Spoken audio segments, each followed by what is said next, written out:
What's up, guys? Another day on my way to the machine shop. Gotta go pick up the Civic head. They found what was wrong, and I was wrong in the last video. It was kind of a telltale sign of why the car was misfiring. I completely missed over it. I watched the video and I'm not sure if a few of you saw it and didn't comment, but I know I saw it. After they mentioned it, I looked back at the video, saw it. But yeah, I'm going on and on. Once we get to the machine shop, we'll talk to the machine guys and have them explain what they found, what discoveries they found. Alright, just got the head back. Mr. Dan over at D&D Auto Machine. Hi. This guy's the man. Legend. I wouldn't say that. So what did you find? We found that between I don't remember if it was, I think between 2 and 3 here, this head gasket was blown out on both here and here. You could see a black mark where it had been burning across. So we checked it for warp. There's no real warpage to it. So I think you're good just to bolt it back on with the new head gasket and see what happens. Sweet, sweet. Alright, just got back from the machine shop on my way home. Big shout out to Dan over at D&D. If you guys need any head work done, make sure you go over there. They're literally the best in Minnesota, 100%, hands down. Their turnaround is very quick. If you say you need it fast within a week, they got you. And yeah, new day, back at it with the Civic. We're gonna put the head on, see if we can get it running today, hopefully. So what Dan was explaining is that between 1 and 2, so 1 and 2, 2 and 3, they were blown out, so he could see kind of the burn marks on the head. But now that I'm noticing it, look at number 3 right here. It looked like it was burning straight into one of the coolant passages. So yeah, this head gasket was just toast. I was using the head gasket over and over again. I think this is probably like the 5th time I used the head gasket when I took the head off, so it was bound to happen. I was just very anxious to see the car running and in one piece, so I just kept on reusing it over and over again. So got the new head gasket here, and it actually has these swirls in it. I've never seen that before. It is an OEM part, at least I think it is. You know what? This is not OEM. It doesn't say Honda on it.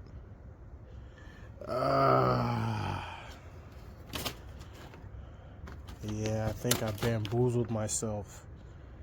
Well, let's hope this works. I was wondering why it was so cheap. I think I paid $40 or $50 for this.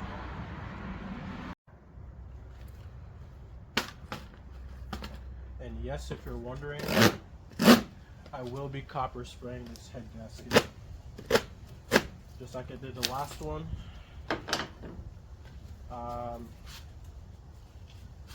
That's just a me thing.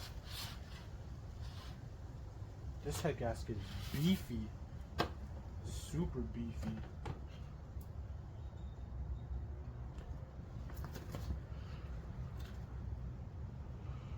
It's nice though.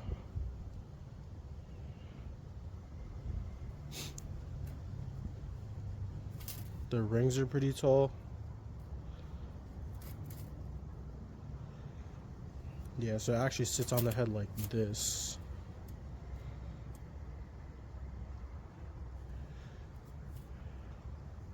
Yeah, hopefully it should work.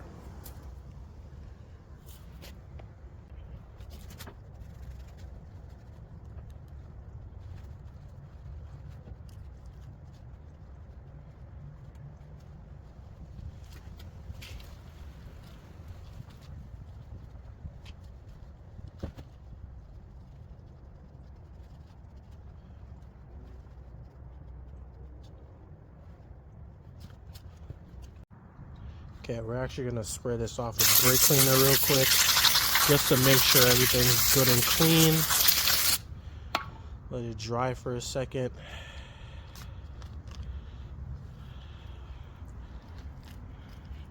Drip dry, drip dry. And how am I gonna do this?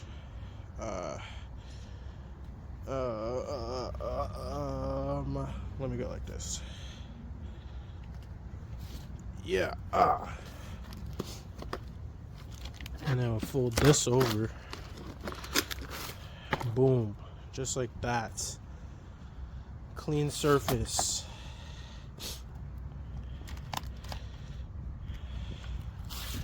Probably let that dry for a minute or two. And then spray it with the good old copper spray by Permatex. You have to get the Permatex one.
Alright, got the head gasket all sprayed up. Still a little damp, but that is perfectly fine. Now we install butter. Ooh wee, does that look good? Look at those pistons. Look at that dome. That's a dome. That's a big old dome. So with putting the head back on, I'm actually going to do things a little different. I usually put the cam in first and then put the head on all together. But I'm actually going to put the head on and then put the cam on. The car's timed right now, so I just want to, I don't know, I'm just doing it a little different just to kind of see how it goes.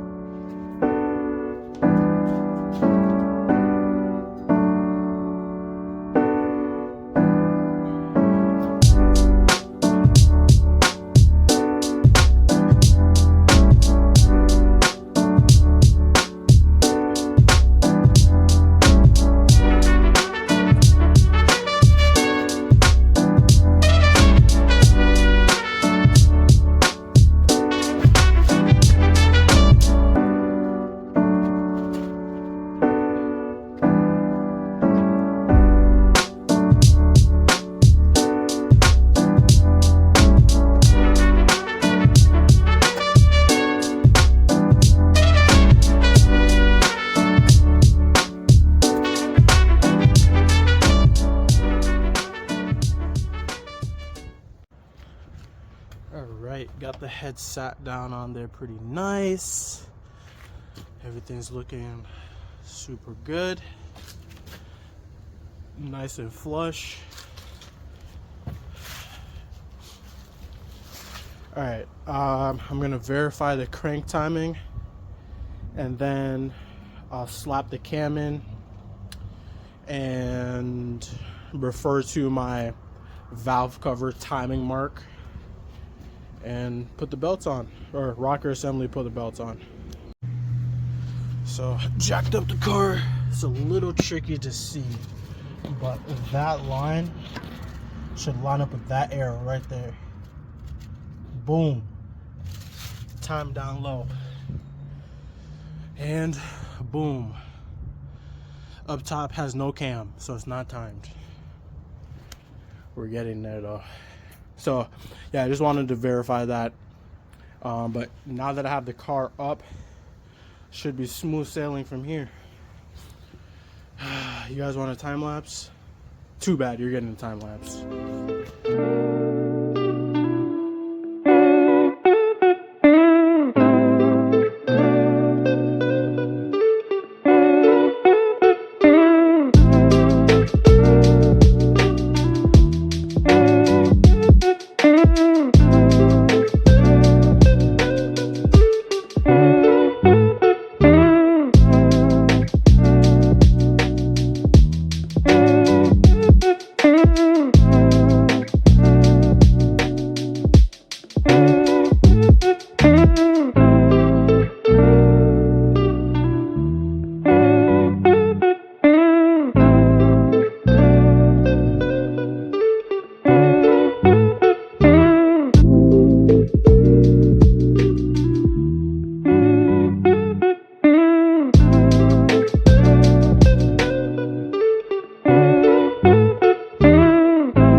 So right now I'm having some issues timing it. This car is always a little tricky to time because the belt is super tight, and yeah, it's always a little tricky to time because the belt is so stiff. But I'm working on timing it right now, and yeah, I'll get back to you when I'm done. It's pretty much done. I gotta put the intake on, exhaust on. Oh, valve lash. I gotta do valve lash. But yeah, just some small stuff, and then we're off to the races. All right, finally got the belt on. Yeah, I don't know why I always have problems with it. I even compared it with just like an OEM Gates belt, and it's the same tooth count. So it's a T22R, or sorry, T22-4, and that was a T22-4R right here, T22-4RB. So same tooth count, pretty much the same belt. That's just a stronger belt, has stronger plies on the inside. But yeah, I find it easier because I think what's happening is it's getting stuck on, let's see if you can see it here, down right there. There's a little stud right there. I think the belt's hitting that when I try to put it on the pulley last. So I routed the whole thing and then just slide it on the cam gear last. And then, yeah, go from there. Super annoying. Set me back. But it's all good. You know, things happen. I forgot to mention the reason why I compared it with the OEM belt.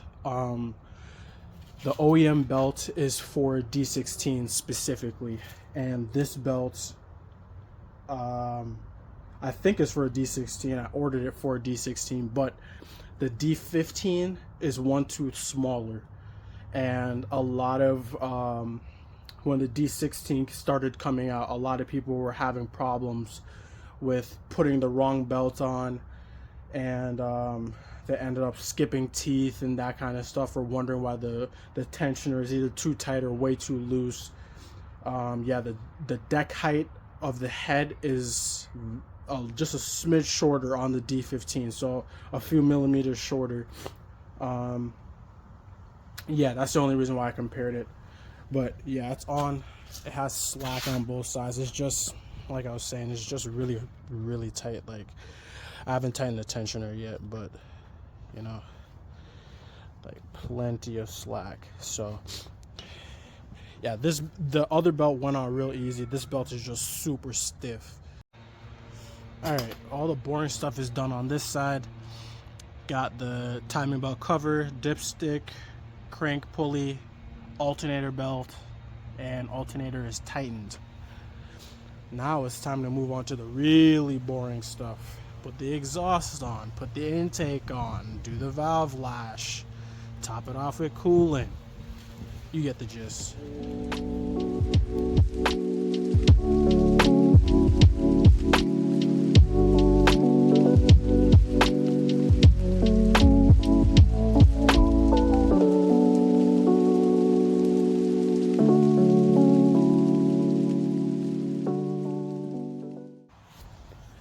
Now we're going on to my least favorite part, and also the last thing I have to do, valve lash. So yeah, if you don't know, you're gonna need a feeler gauge, a metric one preferably, makes it a little easier, a 10 wrench, which I currently cannot find. Here it is. No, that's 11. Okay. Feeler gauge, 10 wrench, and a flathead. So for the valve lash specs, we're gonna go 20 on the intake and 25 on the exhaust. So when I'm doing valve lash, I don't know how other people do it, but I like to verify that the valve is all the way up. So I'll put this on the crank,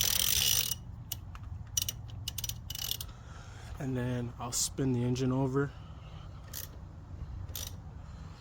and verify. So I'm gonna do number 1 first, and I'm actually gonna wait for it to go down. Oh, holy crap, this thing has a lot of compression. Okay, so it went down and it came back up. So now I know that's all the way up.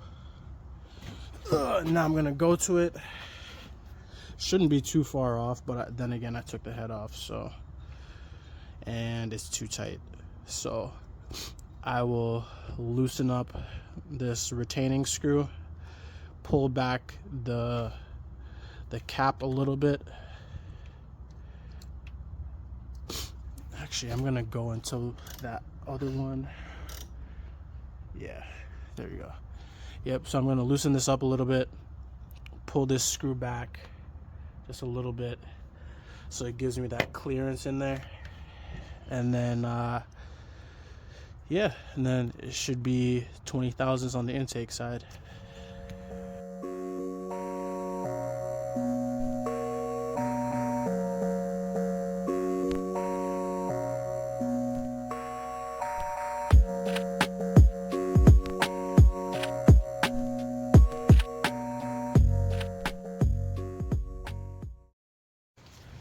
Alright, valve cover's on, spark plugs are in, still needs coolant.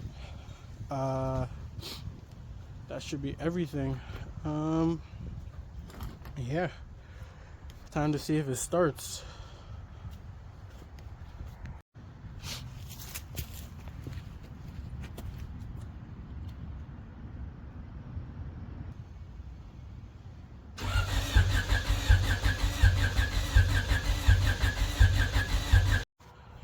Well, unfortunately, it sounds like we're still down a hole.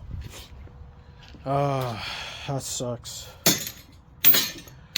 I'm gonna see if it's maybe because it's just cold. I'm not entirely sure, but that basically means it's the bottom end,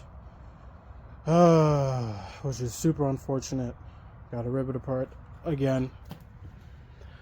But I guess this is what it is when, you know, so you're experimenting and doing all of that. But like I said, I'm gonna rip into it. I just double checked the spark plugs were tight. Lash is good, checked over that. Yeah, everything in the head should be good, so more than likely just the bottom end.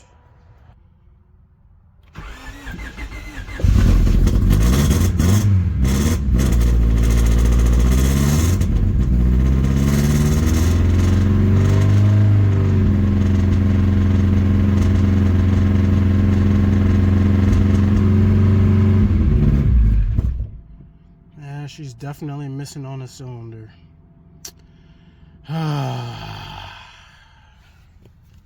That sucks.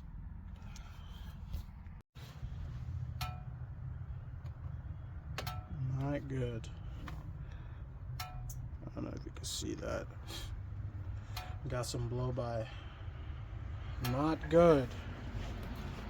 Well, back to the drawing board, I guess. Probably figure out which cylinder it is, and I have a suspicion it's probably the injectors that did that. Yeah, but I guess back to the drawing board. So